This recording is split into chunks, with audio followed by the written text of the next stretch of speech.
Hey, welcome back to another episode of the Rocking Midlife Podcast. We've been on a slight hiatus during the summit, which was amazing, but I have some incredible guests coming up on this show starting today, where I'm interviewing the absolutely amazing Dr. Isabel Hunsinger. So Isabel, welcome to the show. Hello, and we are in the same country, New Zealand. Yay, which is so cool. So, yeah, well, normally, Isabel, I would read people's bios out, but you just have such an amazing backstory. So how about instead you tell us your story? Who are you, where you've come from, and why are you here? Well, my husband and I came from America 20 years ago to New Zealand because I was really unhappy with medicine. And we came to Hawke's Bay, and I've been practicing medicine since then here, really focusing on functional medicine, which is getting to the root cause of people's unwellness. Wow. And teaching them, hey, you can be the CEO of your health. And we really focus on helping people overcome anxiety and depression from a personal story that I had. And then also helping people reverse prediabetes and type 2 diabetes and how to prevent and reverse Alzheimer's.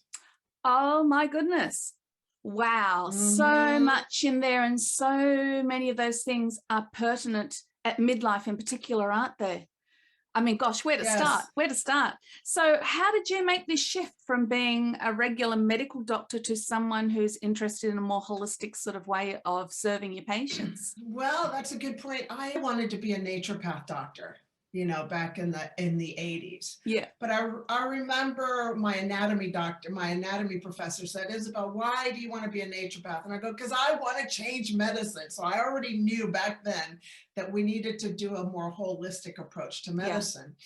So he said, look, honey, if you're going to change anything, you got to be on the inside. So from that conversation, that helped me pivot to become a medical doctor. And I've been a medical doctor now for 31 years. And about 20 years in, I was like, this is not healthcare. We've got disease management. We really need to start teaching people that they're in control. They got the power. Yeah, and just that point alone, you are so right. It's disease management.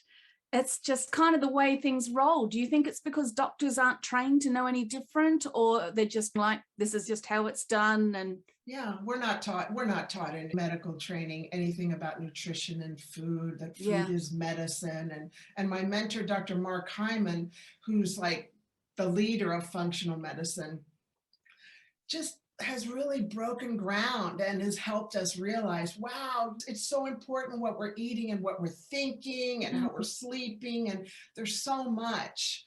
And I got tired of people coming in, every 3 months for their 3-month visit, blood pressure check, a 10-minute talk, a repeat on their scripts. And I was like, this is not helping people take control and even reverse this. And I knew in my gut that this was wrong. Yeah, it must have been so frustrating for you as a doctor to see people still stuck with their diseases or their situations, and you haven't been able to break that through. Yeah, I'm a true choleric. If you know the personalities, I am a choleric sanguine. So I like to have fun, but I like to make progress. Yes. That's my husband's a choleric like you. It's like, let's do this. Let's A, B, C. Let's get this sorted. Yeah, and people weren't getting sorted. And I just felt like they were becoming hopeless. And I didn't like that. Yeah. So I was like, okay, I got to start learning new things. Right. That's amazing. So tell me about your name, Doctor on a Mission. Is that because this is this mission that you're on?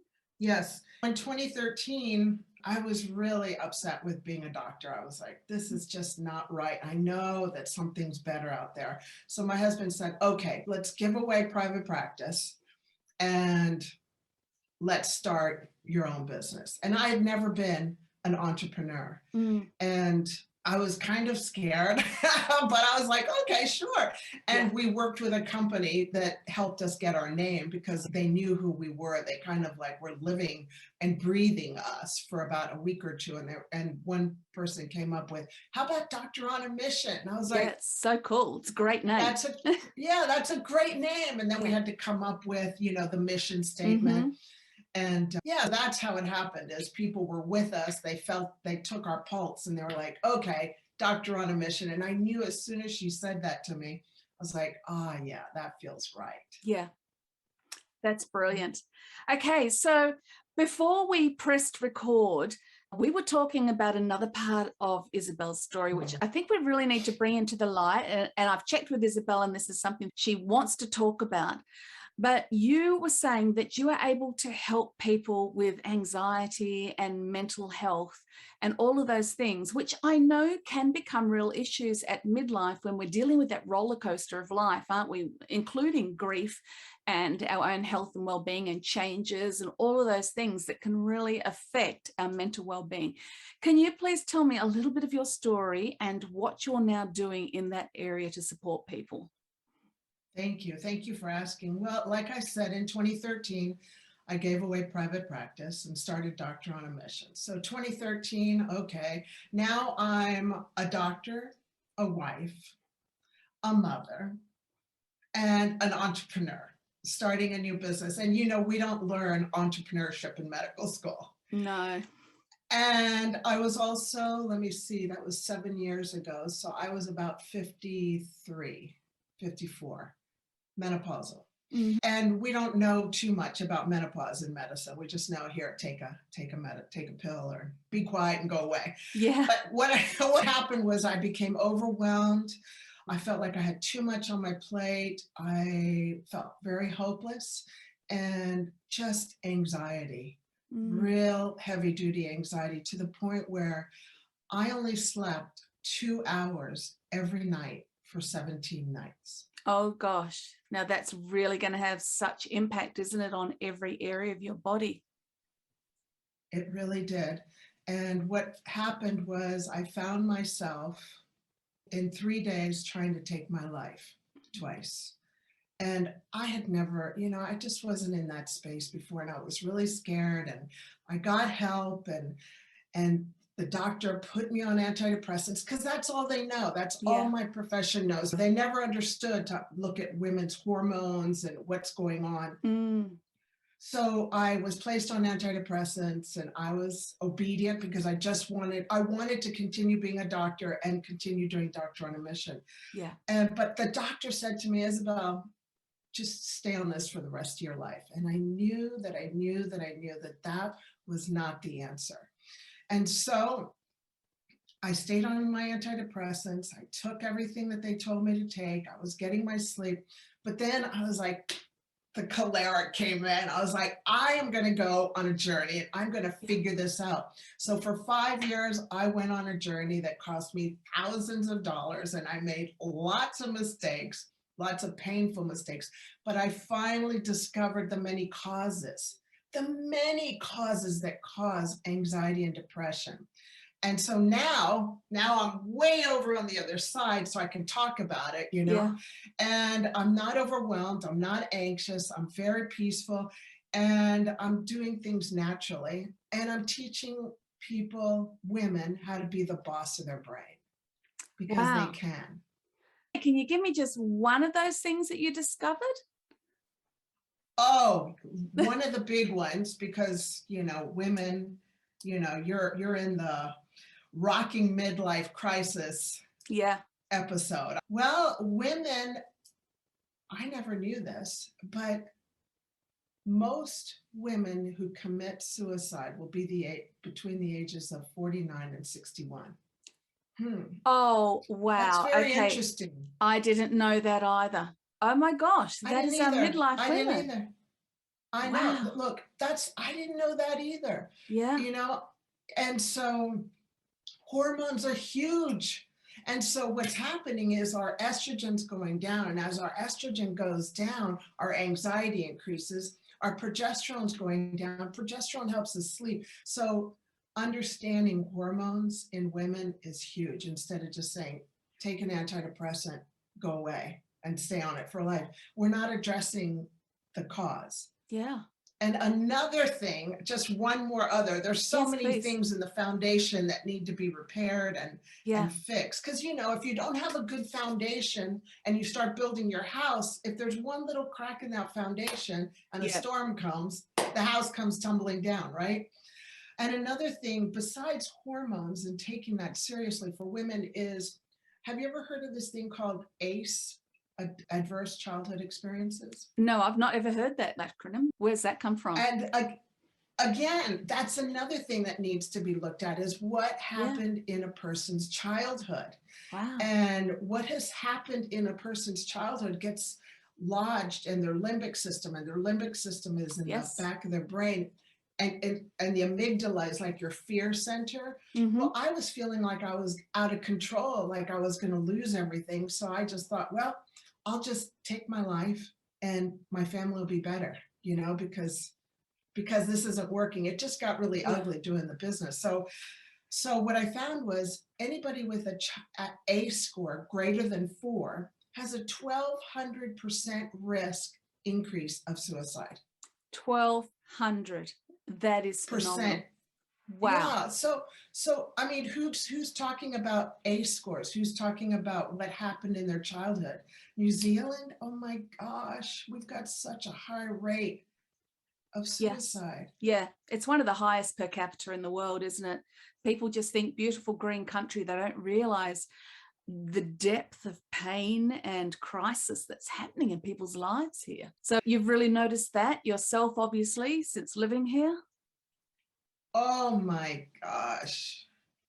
Yeah. I love New Zealand. I'm a citizen, but we really have this stiff upper lip, get it right, you know, toughen up, that toughen up thing, and men not sharing their hearts. Like, so what I'm doing right now is I'm just tired of it. I'm tired of the shame and the guilt that goes with mental unwellness. Yeah. And I'm just trying to teach people that we've got to look at our brain like an organ, just like the cardiologist looks at your heart. Yeah. You know, we got to look at it as a medical issue, not a shame and a guilt or a moral issue. That there's things that we need to take care of here so that we can become well.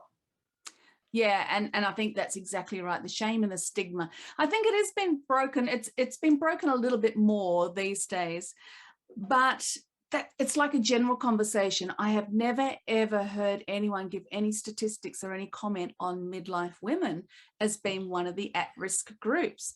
I mean, Australia is very similar to New Zealand. They've got the same "she'll be right, mate" sort of attitude. So I see both countries quite similar here. But you know, we talk about particularly our young men being at risk, and they are, but I've never heard midlife women I hadn't either. I hadn't either, but you know, when the student is ready, the teacher appears. And when I started learning all this and researching it, going, oh my gosh, how many women have I put on antidepressants as a general practitioner instead of looking, you know, so like, I'm really grateful. I know this sounds crazy, but I am so grateful that I went through that experience. Yeah. You know, because I feel like my mess is now a message. Yeah. Well, I mean, I don't talk about it very often. I hadn't even told you this, but I went through a clinical depression in my 30s. I was about 33, 34 at the time, just prior to immigrating to New Zealand. And yeah, I ended up in that black place as well. And it is so debilitating and so impacts your family so drastically when someone's under that blackness. And it's just very difficult to get out of it yourself. And that's why I think it is brilliant what you are doing, because I know you're bringing a new program out, aren't you, that's going to support people who are going through this. So can you tell me really quickly, let's do a little ad break. Tell us Sure. really quickly about your program, and then I'm going to ask you some more questions. Okay. And I want to talk a little bit about what you just said, the impact on your family. So thank you for this space to share this. So I put together with my husband, the chef at Doctor on a Mission, called the Bossy Brain Solution. And it's coming up a 3-day challenge. It's free, just to educate and help open the door so that people feel safe, and just let them know, wow, if you did it and you're on the other side, I can too.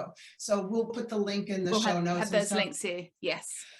I wanted to touch a little bit about you talking, the impact on your family. Yeah. I think it's so important for us to start talking about the elephant in the room. And that is one of the hardest things. We're experiencing it right now. My 2 daughters, my one daughter who stopped the whole suicide attempt, and she didn't even know she was doing it. Yeah. I just said to my husband the other day, we just celebrated 41 years of being together this week. Just amazing. Congratulations. Yeah. I'm just so glad this didn't cause our divorce. But I was talking and I said, babe, I feel like the girls and I and you need to have a conversation about what happened. Because every time I talk about it, they go, Mom, we've already talked about it. We don't need to talk about it. But I feel like we do. I want to ask those questions. And so I wanted to ask you, what did you do with you and your family? How did you heal from that? What did you do to help the audience? Well, how did I heal from clinical depression? I actually had a similar moment to you. I was initially in hospital. You were talking about lack of sleep. I wasn't sleeping and I had these headaches. It was like 2 claws pulling my head apart constantly for about 3 weeks. And I don't generally get headaches. So I ended up going into the emergency department thinking there's something wrong. If I got a tumor, what's going on?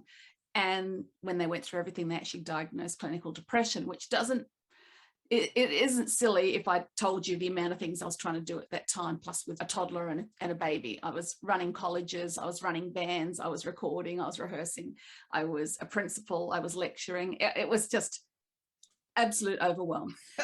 Yeah, crazy, which is why I've never run at that pace ever again on purpose. However, so my children were very, very, very young, so possibly they do, but I don't think they were aware of anything. It's my husband that it really impacted. But the funny thing is we kind of got on with life, as at that point living in Australia, good Australians do. We just, sucked up and got on with it. But I did have a moment like you where I was given a variety of different, very strong tablets to take. And I looked at the box one day and I looked at all the side effects and just went, I can't do this. I've got to get off these. So I did. Right. I actually, you'll laugh now I think of it, because I didn't have a holistic doctor, but I knew that you needed to exercise to help with your brain health. And so I joined a gym and I left my workplace because I was actually having panic attacks when I was going in there. I left that workplace. I joined a gym. I took all the pressure off, and it took months, and I slept. I think the first 3 weeks I was home, I slept. And gradually I got my life back. But it's interesting because we never really talked about it, because it was only like a year later that we immigrated to New Zealand. So life got, hugely busy all around that, because as you know, that's a whopping big emotional and logistic event, trying to take your family from one country to another. Even if it's just the country next door, it's still massive with all the cultural differences and everything. So we kind of just pushed it down and got on with life. And there were little flare-ups over the next few years, but I was able to recognize them. So I kind of just, was aware of it, made sure I got a bit more sleep and just got on with life. But then I've only just spoken about it just very recently. I've never really spoken about it on the podcast, but I did speak about it just briefly at a live event at the beginning of last year before lockdown. And my husband was in the audience and I noticed he left. And I went and saw him afterwards and said, how'd I go? And he was teary and he said it brought it all back. And that was such a hard time. And that was like, oh, shoot, I've been so wrapped up in myself that I hadn't really understood the impact on him at the time. He didn't know if his wife was going to be home or in hospital or there at all. He had to kind of keep things going while I was out of it for those first couple of weeks. My mother stepped in and helped too with the kids because the kids were quite young. And the impact on him was far greater and deeper than what either of us had realized, because this is like 20 years later that comment was made. So you're right, the impact is quite significant. Yeah, and your husband, as mine, they look at us, he looks at you and going, wow, I almost lost her, Yeah. And then they probably kind of think, wow, all this life, that we could have. Well, thank you for sharing that. It's got to be talked about. We got to start talking about this. Yeah. Yeah, absolutely right. And like I've already said twice, the fact that you've pinpointed midlife women as being one of these kind of danger groups is like, we do need to have this conversation going. I'm on a mission now with you, girl. Doctor on a mission with me hanging on the coattails, But I had no idea. Oh, look, she's even got a heart. For those of you listening on the podcast, she's got a paddle with a heart on it. That's a good idea. No, it's, oh man, wow. So much. There's so much. So I'm like, oh my gosh, I know so many people like this. We got to help. We got to help. Yes. Yeah. So you're doing a 3-day free challenge. So we're going to pop all the dates. So even though I had other podcasts ready to go out, I'm going to slap this one out as fast as I can. So we can get people into that challenge. That's really nice of you. We want to do that fast because we need to help and get this message out to women. So what are some keys? What's something though, let's say we've got a midlife woman who's listening into us right now. What is something that you would say to encourage her? What is one thing she could do to take action on to kind of lift her out of that blackness that might be descending? You are not crazy.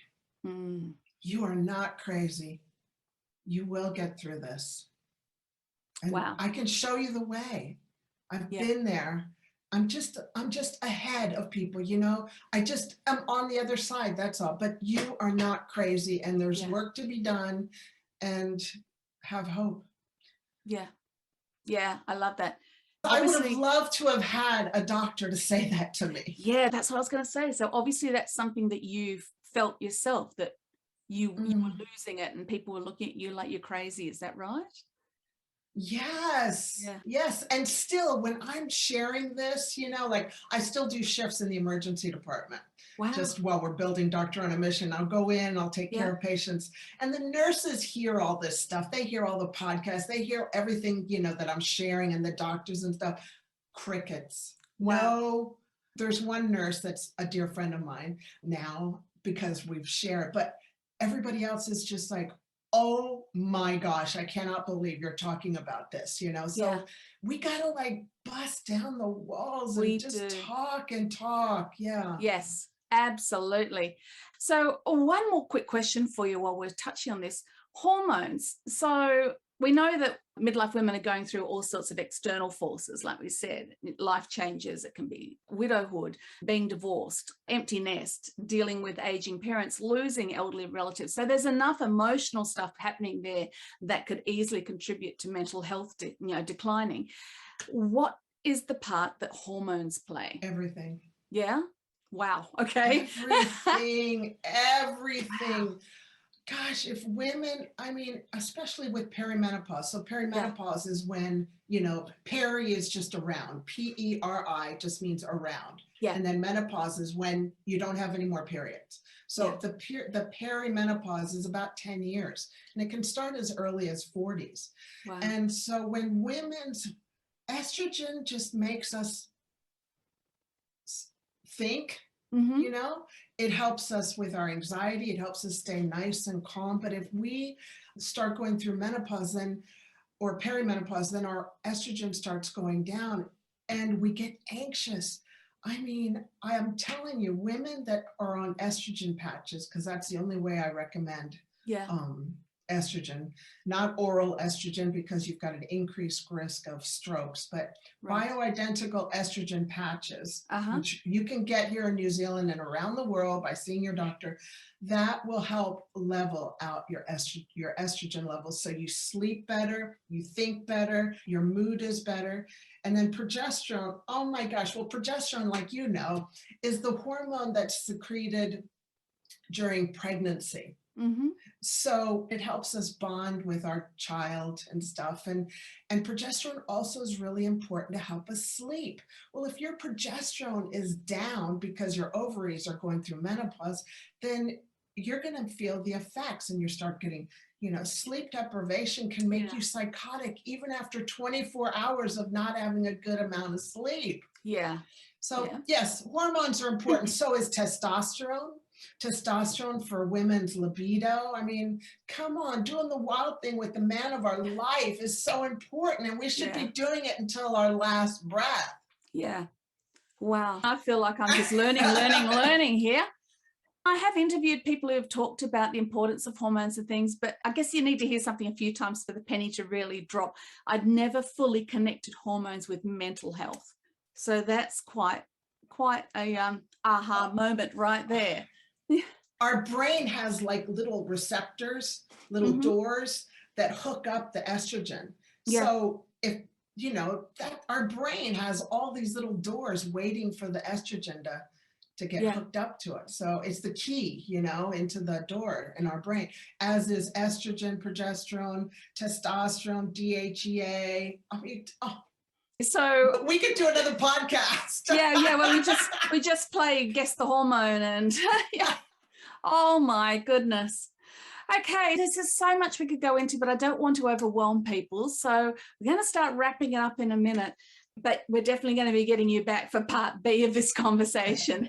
Final word of encouragement for the midlife woman who's finding that her health is not good. She might have got the high cholesterol reading from the doctor, or the blood sugars getting up there, or she's dealing with insomnia. What does she do?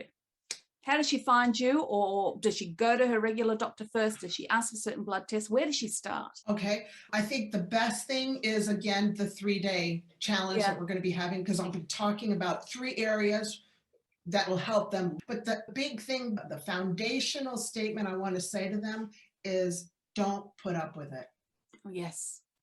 Don't put up with it, and keep on searching until you find your healing treatment, because everybody needs their own personalized treatment. So just keep on figuring it out. And that's what happened to me, and that's what I share is, how do you do this? How do you do this and not go crazy in the meantime? The biggest takeaway from talking to you, that we don't have to just live at the mercy of what's happening in our bodies. We can actually make changes. We can start advocating for our health. And you're saying even at midlife, we can still see change as a result of that. Oh my gosh, yes, you are the CEO of your health. And that is like the injection I'm giving people. Yeah. You don't have to put up with high cholesterol and being overweight and having pre-diabetes and type 2 diabetes. You can reverse all that stuff. You just got to know that you can do it. Wow. That is just mic drop right there. I think that sums it up. Isabel, I just am so grateful for you coming on today and sharing your wisdom. Everybody listening in will be popping all of Isabel's links below, particularly to that challenge.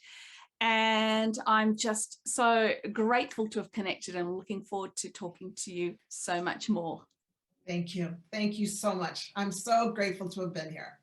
Remain unstoppable, Kat. Amen to that, sister. You too. You too. All right, everybody, please make sure you like, you subscribe, you share this episode out so that other midlife women can be empowered to be the advocate of their own health.